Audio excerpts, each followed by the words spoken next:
Oh, the art of abstract acrylic, because that's what you are. You're an artist, Cynthia Hagedorn, and you are here to teach us this unique form of artistry. Tell me a little bit about you first. Well, I'm an artist and I paint in various different mediums, but abstract acrylic art is my favorite.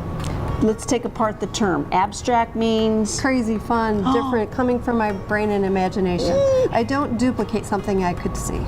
Acrylic then is? It's a medium of paint. There's like watercolor, oil, acrylic. I use acrylic. I like it because it dries a little quicker than oil, but it spreads easier. Does your art have a story? Everyone does. And in fact, if you want, I can jump in and explain to you about this. And that's the thing, is that everyone has a story, and so with this one in particular, I felt like the story wasn't finished. And today I thought I would talk to you about repurposing and adding and making it something a little bit different. This particular painting, it has a couple of different layers on it. Right. And if I could just jump in, Did you make a mistake and we're starting from scratch? And like life, I don't ever see them as a mistake, but just moving forward and adding more to it. Yes. So then I'll get to a place that I'm comfortable and I love it. Okay, all right. So, this is what I thought we would do. Right. I'm going to have you take and just put color anywhere. Oh, okay. Dive in. Dive in, but I'm trying to paint a story. Yeah. Do I stick with the purple first? Go ahead and add white to that. Okay, to this? Yep, right in there. Okay, white See, and we purple like to makes green? I don't know. No, okay, a lighter so I'm thing. just going to kind of go over here, Exactly. right? I'm going to just jump in with you. Yeah, and so you can show like here and see how I'm adding two different colors. Okay.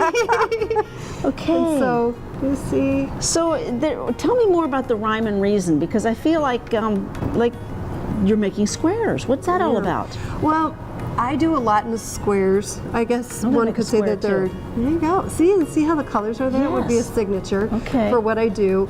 And with this, sometimes I'll place a piece or an art, like a square, in a very specific area. Let's say I'm feeling a little off kilter in a day, or something's going on in life as we know them. Yes. I may have my square off kilter. And I may add more white because my day is actually really bright, even though it's a little bit more off kilter. All right. So that's what my story. And is the goal to cover every piece of this, is this a canvas? This is a canvas. No, but I'm going to, if you could hand me, do you have a business card? Oh, yes. Well, I have a business card, right? Wow. Here it is. What are you going to do with my business card? This is one of the things that I like to do to cover the whole canvas. It's called scraping. You can take it out and you scrape it. Do you see that? No, we're not using gloves or anything. Is that okay? No. Okay, Here. now what did we just do? I'm going to add some paint to there, and actually you can use a new business card. Do you happen to have another business card? I have another business card. Wow, that's fabulous. Pre-planning. Okay. Okay, so go ahead and scrape through that. And the purpose of the again is? That covers the canvas, just as you were talking about. You're saying, do you have to do everything? Can I put it on another piece? Yeah, here? absolutely. Okay. No, and you don't have to cover the whole canvas. Like you can see, this is probably one of the original parts of this canvas, but the whole process is like life. You keep adding to it, you look at things, you step back, you let it dry, you go forward, and you keep seeing where you think that things need to land. Yes. And different colors.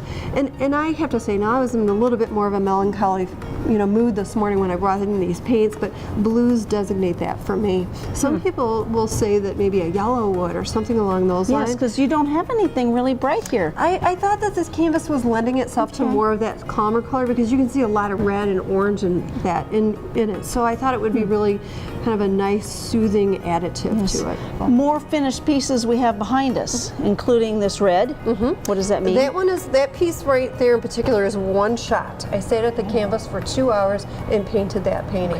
And I didn't repurpose it, but in that particular painting I felt like it was exactly the way I wanted it. Yes. I didn't do anything more with it. Your middle piece? That one has been added to several times. I probably have that piece had been painted over maybe 4 or 5 times. And in fact, I think it was actually in a gallery once, and I was walking through the gallery and I thought, okay, it doesn't fit for what I need. And so I brought it home and I re-added to it, and So until it's in someone's home, it's probably going to be changed a few times. What about your remaining piece to show? That last piece was the same situation, but it was very, very bright and yellow and orange, and I liked it, but I felt like it needed some harmony in it, and so that's when I added the blue to that one. And I've only been repurposing paintings probably for the last 2 years out of the 10 years I've been painting. Yeah. Let me see you go to work again, just to get my one last lesson in. So dig deep, square, just do a square. And don't worry about mixing colors. That to me is really fundamental in adding different colors, because isn't that what life is all about? Yeah, yeah. All right, what are we going to name this one?